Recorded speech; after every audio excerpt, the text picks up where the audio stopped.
Today we're going to talk about dividing fractions, how to model it, and then how to solve it without modeling. So in your table of content, go ahead and put today's date. Oh, actually, it's the 31st. It's Halloween. And put dividing fractions, and mine's going to be on page 23.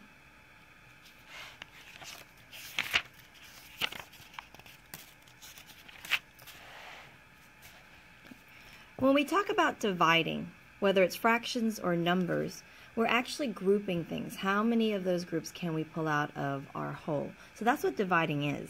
So when we're modeling dividing fractions, we are trying to figure out how many of that particular part can we pull out of our whole. Okay. So for example, let's start with just whole numbers. So let's say I wanted to model 10 divided by 2. 10 divided by 2 means 10 is my whole, and I want to know how many groups of 2 I can pull out of 10. That's what dividing is. How many of those groups can you pull out? So if I were to model this, I would have 10 groups, 10 things, 1, 2, 3, 4, 5, 6, 7, 8, 9, 10. I'd stop there. Okay.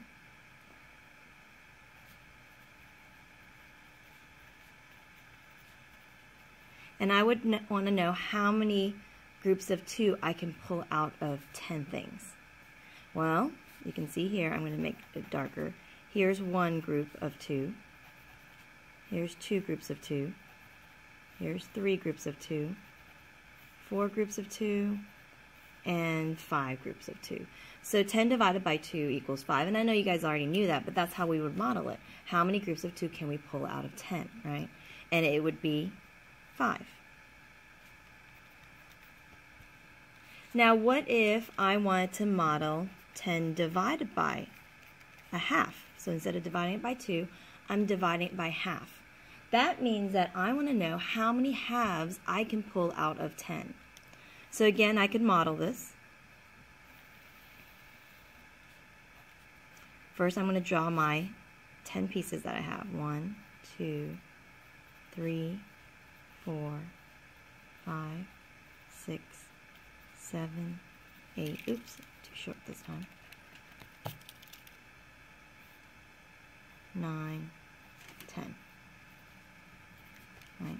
So there are my 10 groups. How many halves can I pull out of 10 things? Well, I'm going to have to break each one into a half.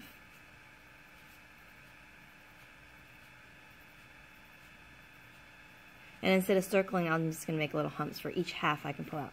So here's 1 half, 2 halves, 3, 4, 5, 6, 7, 8, 9, 10, 11, 12, 13, 14, 15, 16, 17, 18, 19, 20. So that is 20 groups of halves that I can pull out. So there are 20 groups of halves that I can pull out. Here, how many groups of 2? 5. Here, how many groups of halves? 20. So 10 divided by a half is 20. Okay. And you might say, that's strange. I'm dividing and I get a larger number. Well, because you're pulling smaller parts out. So then here you're pulling groups of 2, which are larger parts, so you're going to run out sooner, right? You can pull out 5. Here you're pulling smaller parts, so you can pull out more. All right. So let's model, one more time, let's model 6 divided by 3/4. So this time our whole is 6, and we are trying to figure out how many groups of 3/4 we can pull out. So again, I'll use a number line to model. So here's 1, 2, 3, 4, 5, 6. Now since I'm pulling out 3/4, I need to break my wholes into fourths. So I'm going to break each of these into fourths. And then for every 3/4, I'm going to put a little dark mark, so then that's 3/4 that I'm pulling out. So there's 1/4, 2/4, 3/4. So basically every 3 sections I'm pulling out 3/4, right? 1/4, 2/4, 3/4. There's another group that I'm pulling out. 1/4, 2/4, 3/4. 1, 2, 3. 1, 2, 3. 1, 2, 3, 1, 2, 3. And this one actually breaks it up evenly. Okay. So here you can see I have 1, 2, 3, 4, 5, 6, 7, 8 groups of 3/4 that I can pull out. So 6 divided by 3/4 equals 8. There are 8 groups of 3/4 I can pull out. Okay. Now, sometimes, though, it's not nice and easy like this. Sometimes you have something like this, 6 2/3 divided by 1 3/4. Well, it's the same concept. You have 6 2/3, and if you divide it by 1 3/4, you're trying to figure out how many 1 3/4 I can pull out of 6 2/3. Now, if I were to model this, I can't pull fourths from thirds, right? So I would need to change them into 12ths. I would change 6 2/3 into 6 8/12, and 1 3/4 into 1 9/12, and then I can pull them out easily. But I'm not going to model that one because it's a little bit more of a hassle to model this one. So, and we can't always model. That would take us, if we had a test, right, and I gave you division problems on fractions, you can't always model for every single one because it would take too long. So there is a faster way. So instead of modeling this and pulling out 1 3/4 and counting how many 1 3/4 I can pull out of 6 2/3, okay, here are the steps you take when you're not modeling. First, you have to change it to improper, so that is the first step. So 3 times 6 is 18, 19, 20. 20/3.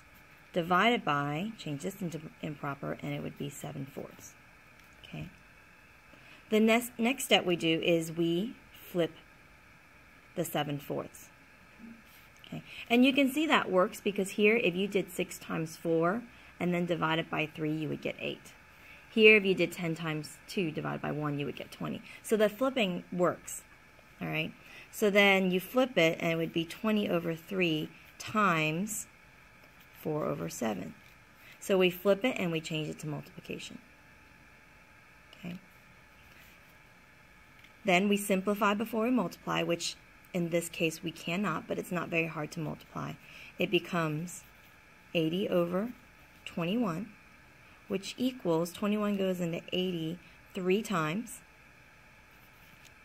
That would be 63, and so then 80 minus 63 would be 17 over 21, and that's already simplified. Okay, so we were able to pull out 3 groups of 1 3/4 and then 17 21s because we couldn't pull out a full 4 groups.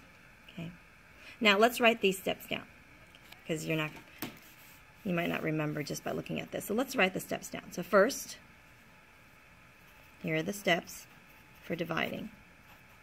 First thing you do is change whole and mixed numbers into improper fractions, just like what we do when we're multiplying. Okay. Second step is you flip the second fraction. Third step, change it to multiplication.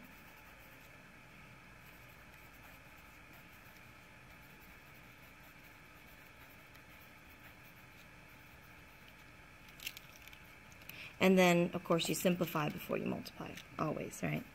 Simplify before you multiply.